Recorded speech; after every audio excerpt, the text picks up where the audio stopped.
Start.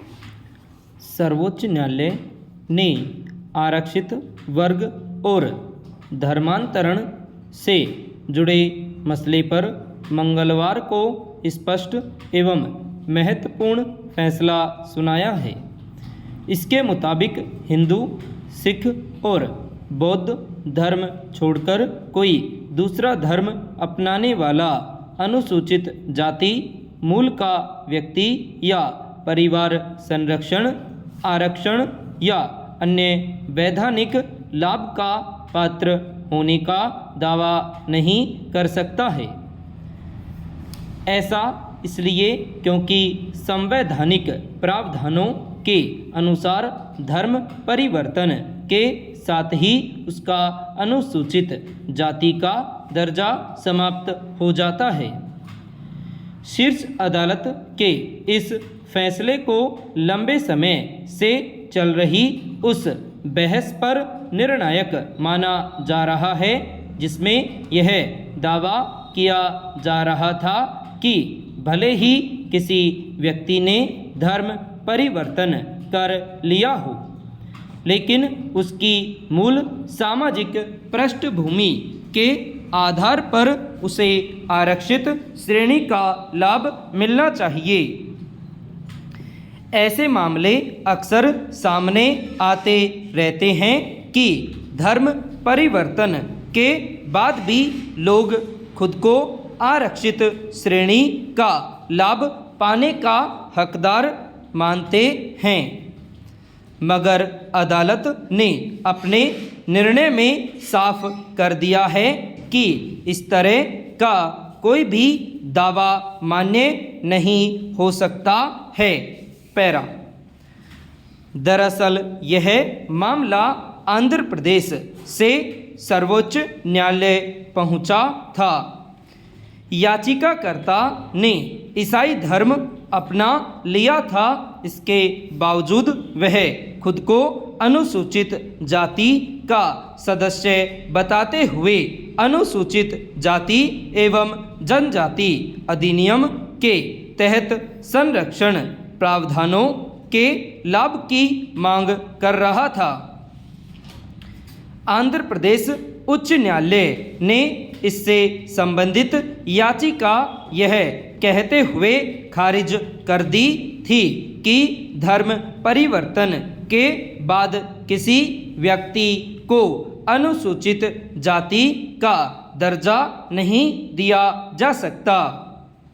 इसे जागरूकता का अभाव कहा जाएगा या व्यवस्था में अस्पष्टता की आरक्षित वर्ग से जुड़े लोगों में आज भी यह भ्रम है कि अगर वे हिंदू, सिख या बौद्ध धर्म छोड़कर कोई दूसरा धर्म अपना लेते हैं तब भी उन्हें अनुसूचित जाति एवं जनजाति अधिनियम का लाभ मिलता रहेगा। मगर अब शीर्ष अदालत ने स्पष्ट कर दिया है कि ऐसे व्यक्ति को संविधान, संसद या राज्य विधानमंडल के किसी कानून के तहत कोई भी वैधानिक लाभ, संरक्षण या आरक्षण नहीं दिया जा सकता। यह पूरी तरह प्रतिबंधित है और इसमें कोई अपवाद नहीं है। पैरा।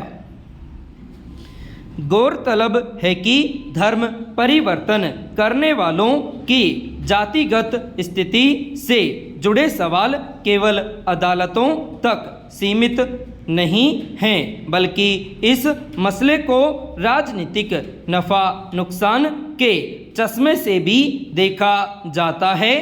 कर्नाटक के राज्य पिछड़ा वर्ग आयोग की ओर से पिछले दिनों की गई जाति गणना में उस वक्त विवाद खड़ा हो गया था जब ईसाई समुदाय के अंतर्गत 33 जातियों की सूचीबद्ध किया गया।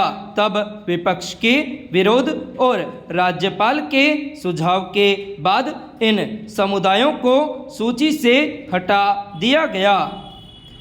हालांकि 4 श्रेणियों को बरकरार रखा गया, ऐसे में यह सवाल भी महत्वपूर्ण है कि आरक्षित वर्ग और धर्मांतरण से जुड़े मसले पर शीर्ष अदालत ने अपने फैसले में जिस तरह स्थिति स्पष्ट की है, क्या इस तरह की पहल सरकारी स्तर पर नहीं की जा सकती थी?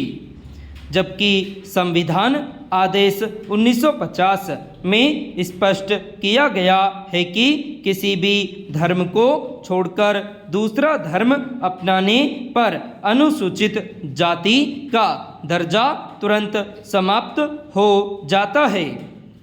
अनुसूचित जाति एवं जनजाति अधिनियम का सुरक्षात्मक ढांचा उन लोगों तक विस्तारित नहीं किया जा सकता जिन्होंने धर्म परिवर्तन करके इस सामाजिक और कानूनी श्रेणी से बाहर निकलने का विकल्प चुना है।